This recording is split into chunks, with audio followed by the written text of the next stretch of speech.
Hello दोस्तों, कैसे आप सब। मैं प्रदीप कुमार आप सभी का स्वागत करता हूं आपके अपने YouTube चैनल इजी से एजुकेशन में।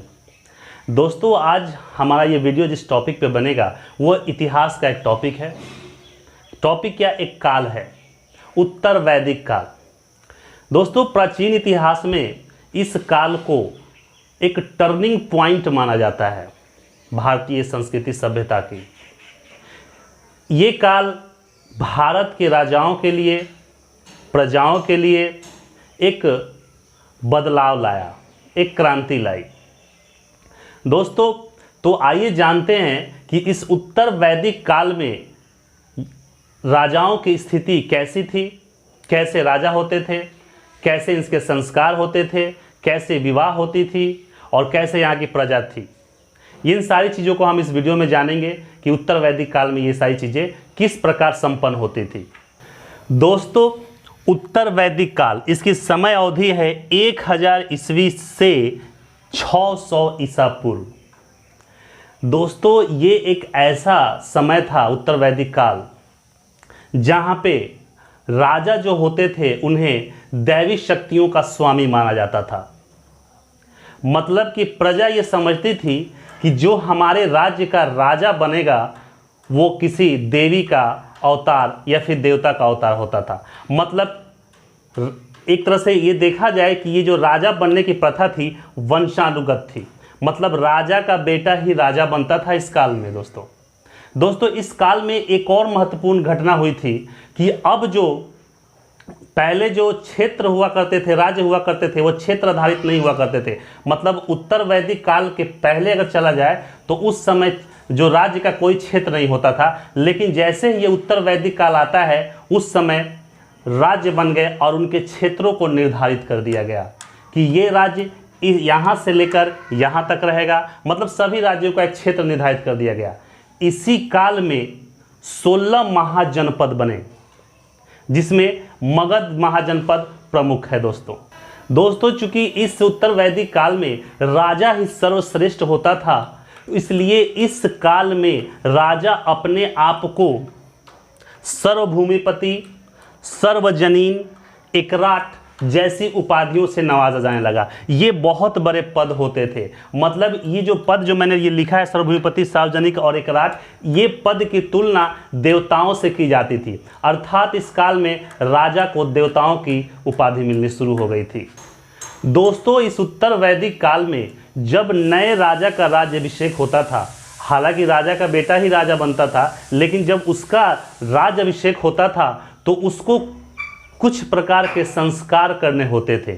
जैसे वो मैं बोर्ड पे लिखा हूँ, आप देख सकते हैं। जैसे ये है, पहला है राज्याभिषेक राजसूय यज्ञ, दूसरा है राजसूय यज्ञ, तीसरा है अश्वमेध यज्ञ, चौथा है वाजपेय यज्ञ, पांचवा है पुरुषमेध यज्ञ और छठा है सैत्रामणि यज्ञ। मतलब कि एक राजा बनने के लिए दोस्तों इतना ये संस्कार करना उस राजा को जरूरी होता था। अब हम लोग बारी बारी से समझेंगे कि राज्याभिषेक राजसूय यज्ञ क्या होता था, राजसूय यज्ञ क्या होता है, अश्वमेध यज्ञ क्या होता है। ठीक है दोस्तों, पहले नंबर के संस्कार को करने के लिए राजाओं को राज्याभिषेक राजसूय यज्ञ संस्कार करना पड़ता था। इसके अंतर्गत उन्हें 17 प्रकार के जल की आवश्यकता पड़ती थी। दोस्तों, मतलब कि 17 नदियों के पानी होने आवश्यक होते थे।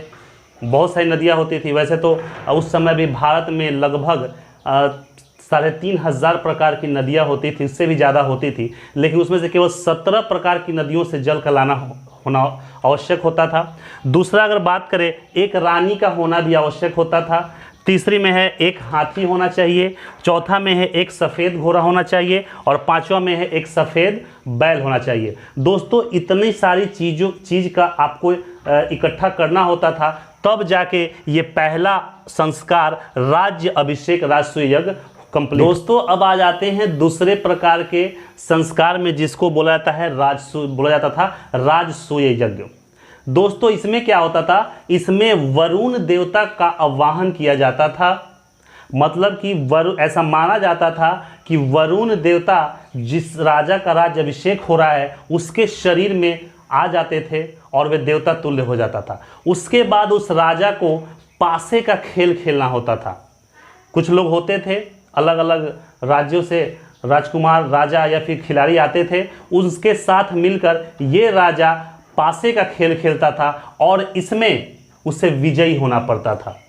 यानी कि जानबूझकर इसमें उस राजा को विजयी बना दिया जाता था ताकि वह ऐसा साबित हो सके कि उस राजा के अंदर वरुण देवता की शक्ति विराजमान है। दोस्तों, तीसरे संस्कार के अंतर्गत आता है अश्वमेध यज्ञ। ये बहुत ही इंपॉर्टेंट है दोस्तों। इस यज्ञ में क्या होता था कि जो राजा उन 2 संस्कारों को पूरा करने के बाद इस संस्कार में जब आता था तो वो अपने राज्य का विस्तार करता था।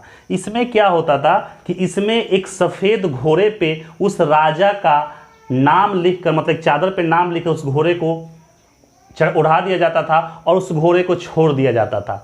ये घोड़ा दोस्तों जहाँ तक दौड़ के जाता था वह क्षेत्र इस राज्य के और इस राजा के अंतर्गत आ जाता था।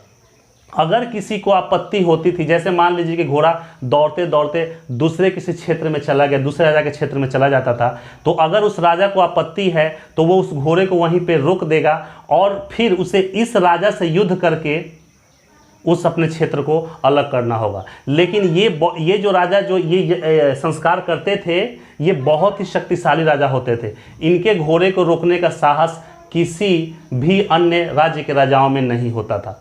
दोस्तों, ये आपने रामायण में भी देखा होगा जब श्री राम जी ने भी इस यज्ञ संस्कार को किया था, जिनके घोड़े को उनके स्वयं के पुत्र लव और कुश ने रोका था और राम से युद्ध भी करना पड़ा। तो दोस्तों, चौथे संस्कार की तरफ आते हैं जिसका नाम था वाजपेय यज्ञ। दोस्तों, इस यज्ञ में राजा को रथ दौड़ करना पड़ता था। मतलब कि राजा अपने रथ को लेंगे, जो राजा बनने वाले हैं, और अन्य 17 को और राजा अपने रथों को लेकर आएंगे। ठीक है, उसमें इस राजा को उन 17 रथों से आगे निकलना होता था। मतलब कि इस संस्कार में राजा को अपनी कॉन्फिडेंस, आंतरिक शक्ति और बाहरी शक्ति दोनों को दिखाना होता था। दोस्तों एक बात मैं बताऊं, ये जो होता था वाजपेयी यज्ञ के अंतर्गत जो रथ दौड़ होता था, उस समय का ये ओलंपिक कहा जाता था। दोस्तों, जो 5वां संस्कार होता था वो था पुरुष मेघ यज्ञ। ठीक है, ये यज्ञ ये जो संस्कार था बहुत ही डेंजरस था, खतरनाक था, क्योंकि इसमें नर बलि दी जाती थी। मतलब राजा जो हवन करते थे उसमें किसी इंसान की बलि दी जाती थी। दोस्तों, ये उस समय का बहुत ही खतरनाक संस्कार माना जाता था। ऐसा माना जाता है कि ये जब संस्कार होता था तो बहुत सारे लोग इस संस्कार में अपनी उपस्थिति दर्ज कराने से भी डरते थे। पता नहीं वो बलि किसकी दी जाए। राजा जिसके ऊपर उंगली उठा देता था वो बलि उसी का हो चढ़ जाता था उसमें। दोस्तों, जो 6ठा नंबर का संस्कार होता था उसको बोलते थे सैत्रामणि यज्ञ। इसमें क्या होता था, इसमें राजा को एक तरह का जूस यानी कि सूरा पान कराया जाता था, जिसे उस समय सोम रस कहा जाता था। मतलब ये जो रस है राजाओं को पिया जाता था और इस संस्कार को करते ही राजा सक्षम हो जाता था उस राज्य का राजा बनने के लिए, उस राज्य का शासन करने के लिए। दोस्तों, इतने कुछ संस्कार करने पड़ते थे उत्तर वैदिक काल के एक राजा बनने के लिए। दोस्तों, ये तो थी हमारी संस्कार की बातें कि राजा कितने प्रकार के संस्कार करते तो एक राजा बनते हैं। दोस्तों, उत्तर वैदिक काल में एक और ही चीज़ है जो काफ़ी इंटरेस्टिंग फैक्ट है। इसमें उस समय की शादियाँ, उस समय शादी किस प्रकार से, विवाह किस प्रकार से होती थी, थोड़ा जान लेते हैं इस। दोस्तों, उत्तर वैदिक काल में कुल 8 प्रकार के विवाहों की चर्चा की गई है। मतलब उस समय 8 प्रकार से शादियां होती थी। ठीक है, देखते हैं। पहला है ब्रह्म विवाह, दूसरा दैव विवाह, तीसरा प्रजापात्य विवाह, चौथा अर्श विवाह, 5वां गंधर्व विवाह, 6ठा असुर विवाह, 7वां राक्षस विवाह और 8वां पैशाच विवाह।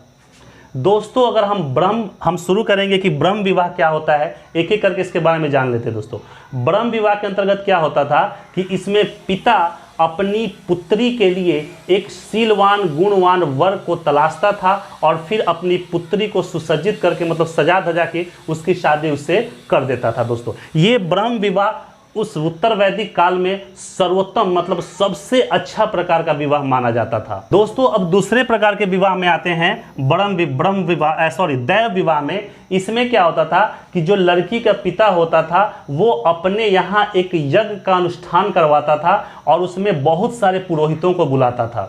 जो पुरोहित उस यज्ञ को सही विधि पूर्वक सही ढंग से पूर्ण कर देता था, वो पिता अपनी पुत्री की शादी उस पुरोहित से कर देता था। दोस्तों अगर तीसरे प्रकार की विवाह की बात करें जिसका नाम है प्रजापात्य विवाह, ये विवाह सिर्फ उस समय के ब्राह्मणों में ही प्रचलित था। इसमें ब्राह्मण के पुत्र और पुत्री ही आपस में शादी करते थे और अपने जीवन के जीने के धर्म को पालन करने के सारे डिसीजन वो खुद ले लेते थे।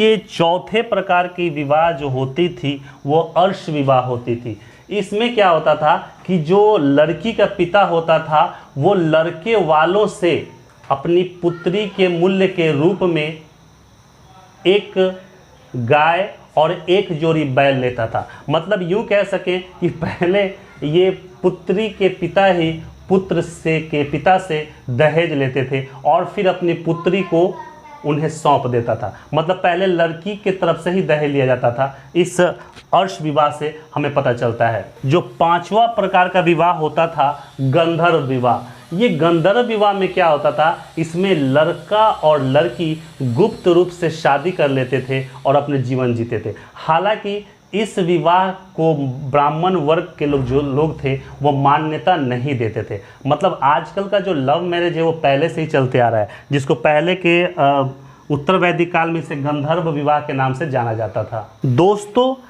छठे नंबर का जो विवाह होता था उसको बोलते थे असुर विवाह। ये एक ऐसा विवाह था जिसमें जो कन्या के पिता होते थे वो अपनी कन्या को बेच देते थे। बहुत से ऐसे पिता इस उत्तर वैदिक काल में इस चीज़ की चर्चा मिली है कि बहुत सारे लड़कियों को उनके पिता बेच देते थे। मतलब कि जो अमीर घर के जो राजकुमार या फिर जो लोग होते थे वो गरीब घर के लड़कियों को खरीद कर शादी करते थे। मतलब इसमें इस तरह के विवाह में पिता ही अपनी पुत्री को बेच देता था शादी के लिए। 7वें नंबर की जो विवाह थी वो थी राक्षस विवाह। इसमें क्या होता था दोस्तों कि इसमें कन्याओं का यानी कि लड़कियों का अपहरण करके उनके साथ शादी किया जाता था। या फिर जब दो राजाओं के बीच में युद्ध होता था तो जो राजा युद्ध जीत जाता था वह राजा उस जो युद्ध हारा हुआ राजा है उसकी पुत्री के साथ या फिर उसके पत्नी के साथ ज़बरदस्ती शादी कर लेता था।